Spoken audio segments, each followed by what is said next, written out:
Welcome to the first broadcast of the Coal Scene. My name is Chris Hamilton, Senior Vice President of the West Virginia Coal Association, and I'll be your host for the following half-hour program. Joining me today is the Coal Association's President, Bill Rainey. We'll be taking a close look inside the state's largest industry and the 50,000 plus West Virginia families whose livelihoods depend on getting good, clean West Virginia coal out of the ground. Perhaps the best way to start our show is to talk a little bit about ourselves and the West Virginia Coal Association. The Coal Association is a trade association that was formed in 1915 that represents the viability and general welfare of the state's coal mining industry. Our primary responsibility is to promote the industry and serve as its communications link with the public and government. Our membership includes well-known coal-producing companies as well as small and medium-sized companies who serve the industry, providing the support that keeps the industry running. In total, we represent more than 200 plus companies that account for about 80–85% of the state's total coal production. As I said, joining me today is Bill Rainey, President of the Coal Association. Welcome to the show, Bill. Hey, it's great to be here. I tell you what, I'm excited about the inaugural show, and of course you and I are sitting here talking. Everybody's used to seeing us together, Chris. But this being the first show, first thing I want to do is thank the Library Commission and Mark and Lino and all of them that have helped put this together.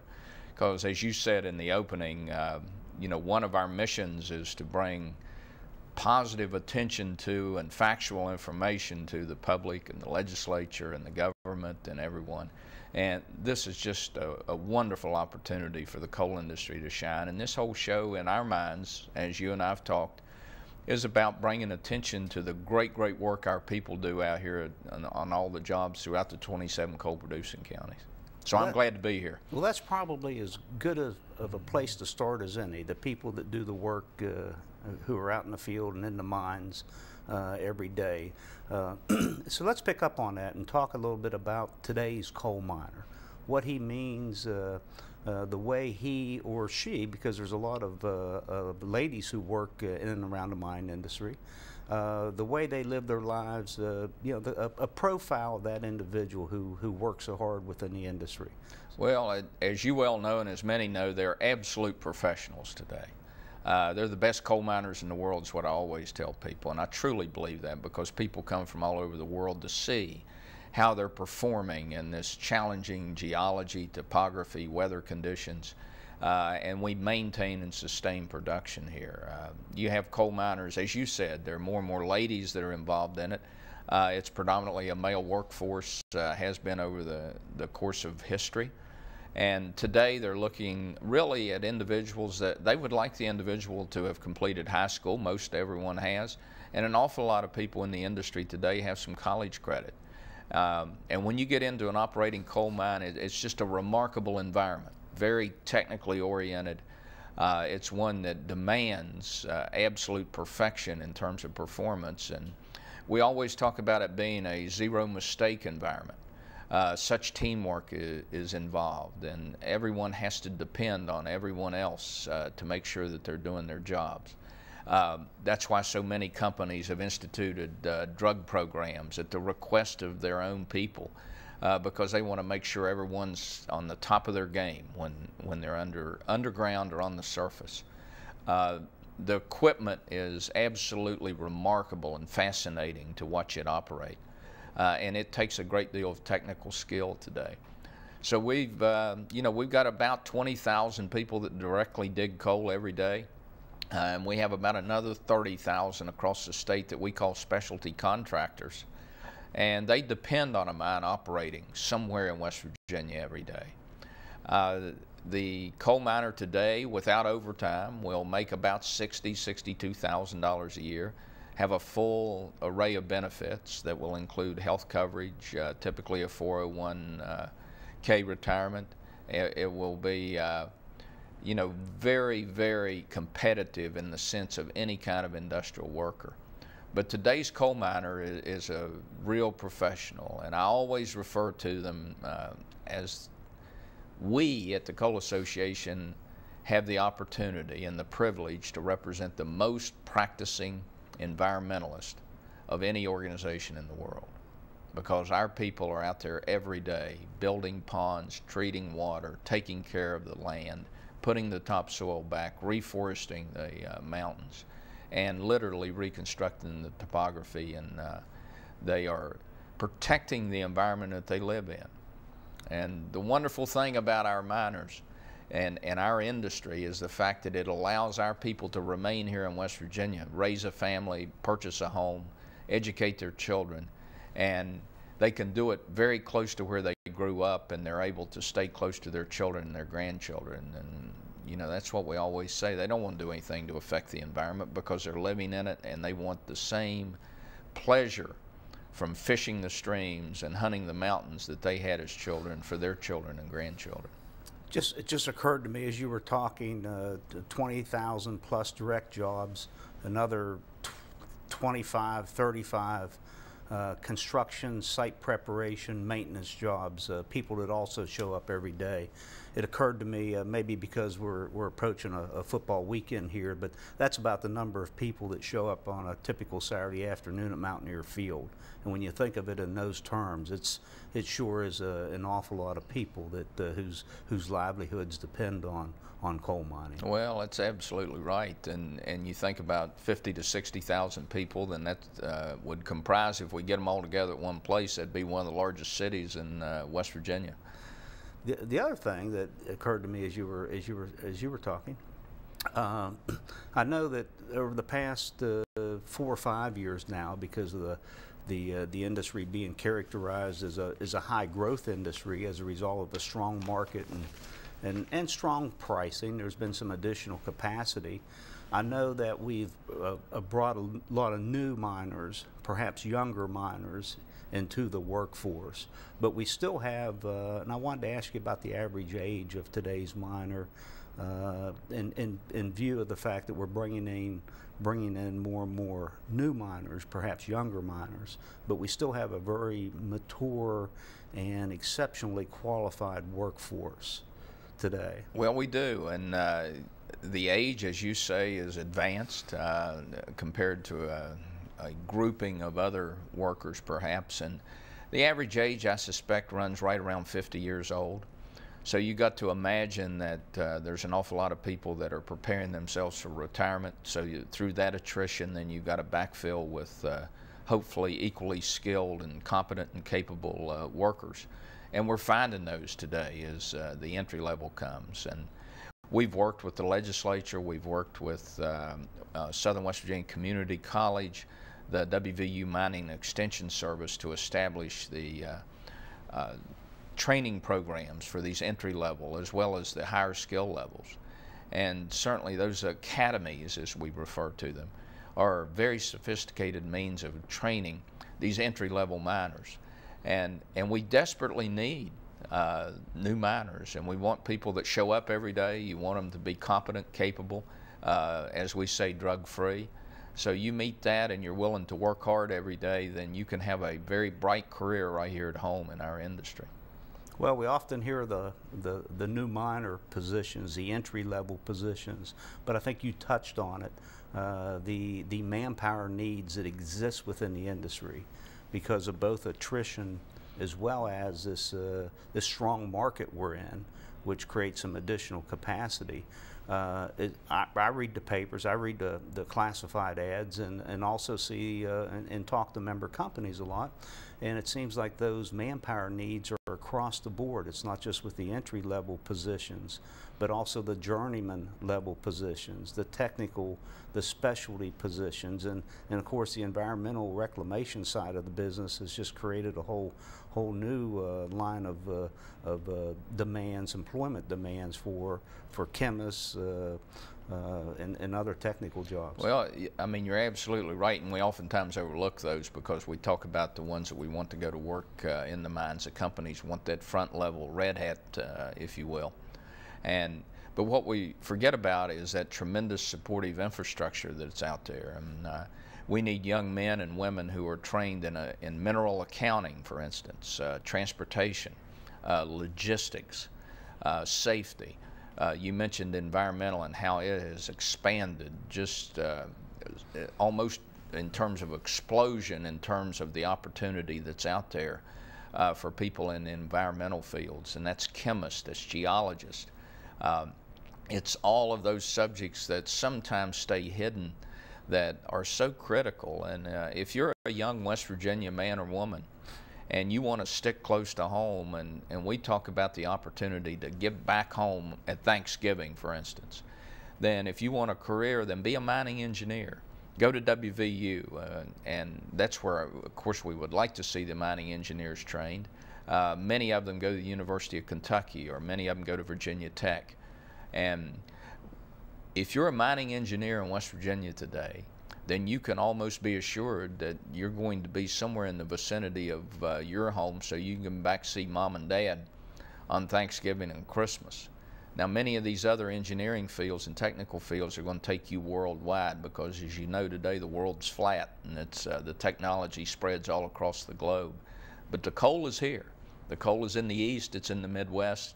It's going to keep you close, and if you're a mining engineer, you got to stay close to where the coal is. Well, let's not forget Marshall University. They have an industrial mine safety program. They absolutely down there, do. And an excellent business school as well. Yeah, and you begin to emphasize mineral and oil and gas. I mean, look at our natural resources, and look at the emphasis that both those institutions place on you know, the development progress. It's wonderful, and we just need to bring more attention to that to the high school seniors as they progress. Well, we mentioned West Virginia and Marshall. We probably ought to mention West Virginia Tech and the entire community college structure. Yeah, we're not here excluding in the state anybody. We're just because they all contribute, and they all have excellent programs to prepare people for different disciplines within mining. So we have all these people, and we're bringing on new people, and let's talk about the reserve base here a little bit, and maybe as a lead in to that, we can talk about production. We've averaged 165 million tons of coal a year. Right. Some years a little less, some years a little more. What about our reserve base?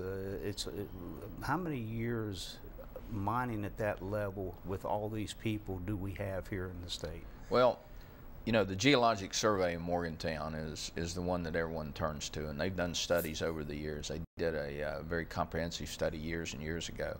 But since we've been a state, in 1863, when West Virginia became a state, we have mined, according to the records, about 13 to 14 billion tons of coal have entered the marketplace.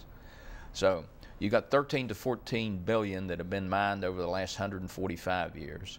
And according to the Geologic Survey, there's right around 50 billion tons of mineable reserves remaining in West Virginia. We're mining coal today, as you well know, that people 10 years ago didn't think would be mineable, but because of the tremendous advancements in equipment technology, engineering, and the ability to clean coal at the preparation plant has allowed the mining of seams that people typically felt were not possible to mine. Tremendous advancements in surface mining have allowed the mining of very thin seams that you do not have the capability to underground mine, simply because of the physical size of them. Much of it's geologically challenged, as you know, and you've got to have the right conditions for underground mining. But 50 billion tons, so you can do the math. We've, for 145 years, mined about 14 billion. We got 50 billion remaining. And that's what I say, the future is very, very bright here for the young people that want to pursue and entertain a career in the mining industry. Well, that's an excellent assessment, and I think very well capsulizes the future of this industry and the viability of this industry. And I want to come back to that, and I'd like to ask that you think about expanding some on the different mining methods, and some of the. I know we're getting into some tougher geology, and while we have a strong market and the pricing is although it's come down some here, it's still fairly strong, but we have extraordinarily high costs associated with mining here in the Appalachian Basin, and why don't we pick up on that and come back and talk some more about that? We absolutely will. We'll talk about it all through the 27 counties that produce coal here. We're going to take a short pause for just a few moments, and we're going to come back with our guests here today on our first program, The Coal Seam, with Mr. Bill Rainey, President of the West Virginia Coal Association.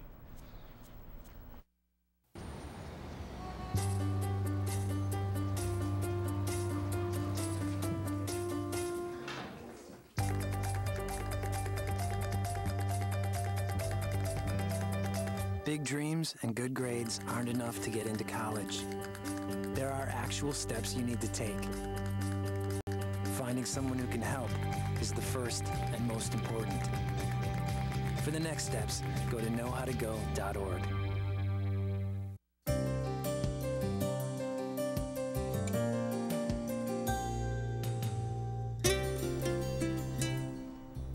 Welcome back, and once again, I'm Chris Hamilton, host of The Coal Seam.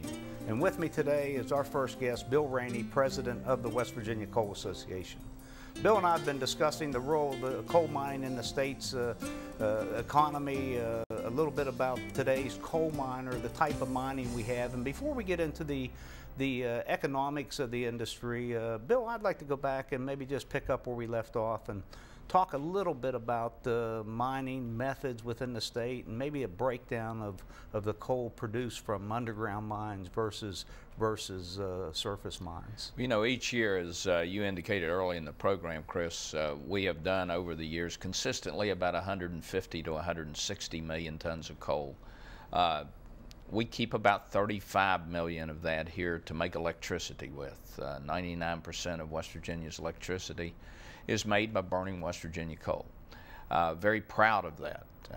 But the way we mine coal literally can be broken two ways. It's surface mining and it's underground mining. West Virginia is the leading producer of underground coal in the country and in the world as it regards jurisdiction.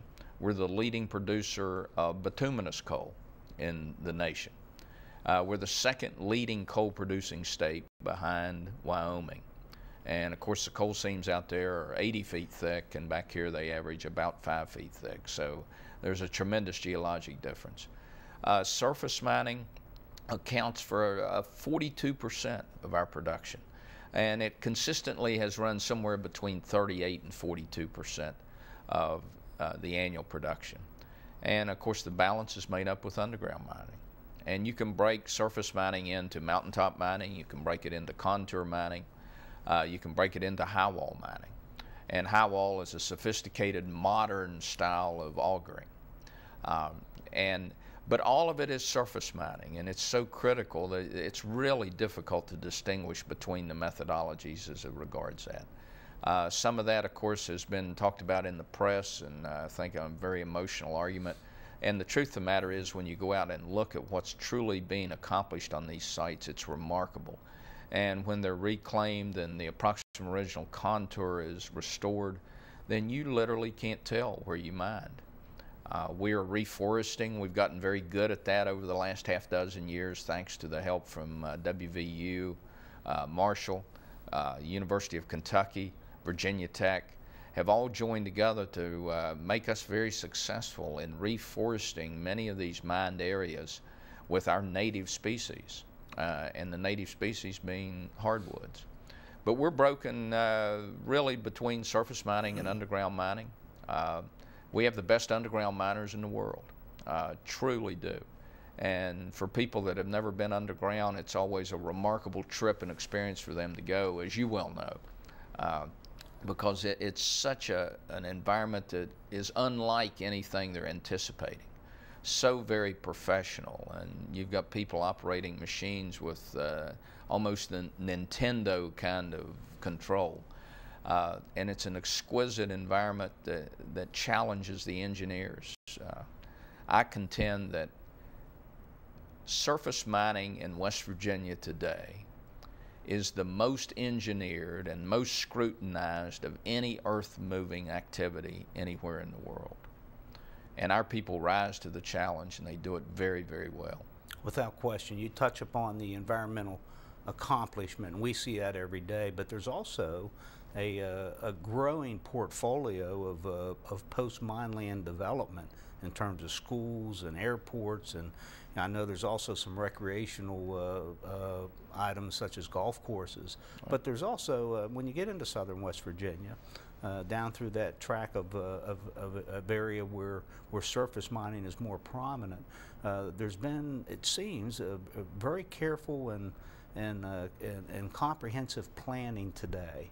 So county commissions, planning groups are all involved on the front end, on the permitting side, so that they can determine and make provisions for what they want to exist there once the mining's gone. Well, that's absolutely correct. And, you know, we're getting a lot smarter is what I talk about. And you look at the coordination between the Federal Highway Administration, the Department of Highways here in West Virginia, and our mining activity. And the fact that if we can work it out to where you move that dirt only one time to build the tremendously expensive highways that we need so desperately in southern West Virginia, and we move it to mine the coal and leave it in a configuration that accommodates them to construct the Coalfield Expressway, the corridors, the 4-lane highways that are going to interconnect southern West Virginia to the rest of the world. It's unbelievable how much money is being saved. The work is so very professional.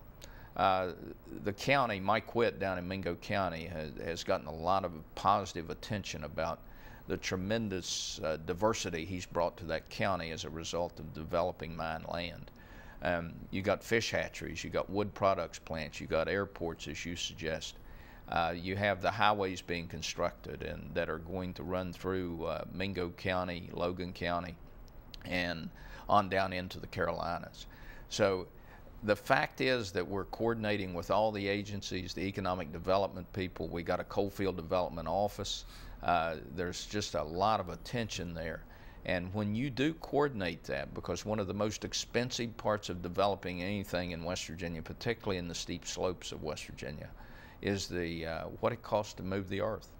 And if we can incorporate that into the mining of our coal that we're shipping all over the world, it's just fantastic. Well, that's certainly a lot of progress and forward thinking.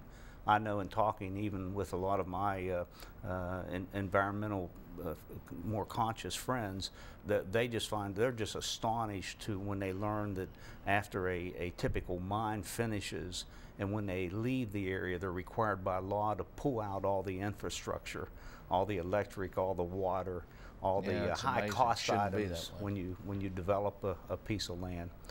We talked earlier in the program about the average coal miner today making somewhere, I think you put it somewhere about twice the state's average income, right. Somewhere in the neighborhood of $60,000. And I know firsthand that there's a lot of working miners whose annual salary approaches the $100,000 range because of some overtime and some maybe because of the specialty work they're involved with. Let's talk a little bit about what all that means to the state of West Virginia and to the state's budgets, as well as even on the county and municipality area where a lot of the severance tax is returned to. Well, you know, when you look at the tremendous amount of money that is brought from the sale of our coal across the world, literally, I mean, we sell an awful lot of it here in America, and we're selling more of it, and it's getting more attention because of the energy security emphasis that is being brought to America and how we need to depend on our indigenous fuels here. But we have a value of the coal that was sold in 2007 has been stated and estimated to be about $7 billion that comes back into the coffers of West Virginia in some form or the other in the fact of coal being sold. We make up, we're told, about 10 to 12% of the state's gross product. Severance tax is the easy one to count because it's collected, it's very specific to our industry. And in 2007, $418 million came back to the state of West Virginia in severance tax alone. Now, that doesn't contemplate income taxes, it doesn't contemplate sales taxes, it doesn't contemplate the property taxes that our people pay, as well as the companies pay. And companies pay tremendous amounts of mineral property taxes as well as personal property on all the equipment, preparation plants, rail lines, haul roads, everything out there. And that goes right straight to education in the counties. But about 10 to 12% of the state's gross product, 418 million, you know, that converts to $232 per West Virginian. So what that means is that there's $232 being paid as a result of severance tax that each West Virginia is not having to make up by paying taxes to their local jurisdiction, to their municipality. Then you take severance tax and you split it up. Every county in West Virginia gets a distribution of that. 7% of that total amount is distributed throughout all 55 counties. And then the incorporated municipalities also have a share of that. Now does that go to counties that don't even mine coal? Absolutely, it does. We have 27 counties that do produce coal, and the remaining counties also get a share. And the coal-producing counties get a little bit more under the formula, but every county, all the counties in the Eastern Panhandle, the ones that don't know anything much about coal or don't see much about the coal industry, the county commissions have money to spend as a result of the coal severance tax. And that money is typically used to fund important programs for seniors, the less fortunate. Yeah, they are. Education. Well, I think Boone County, for instance, collects everyone's trash and pays for that entire program as a result of the severance tax collections they get. And you know, another kind of hidden and somewhat forgotten piece is the fact that the first $26 to $28 million of severance tax that's collected goes to take care of the infrastructure bond.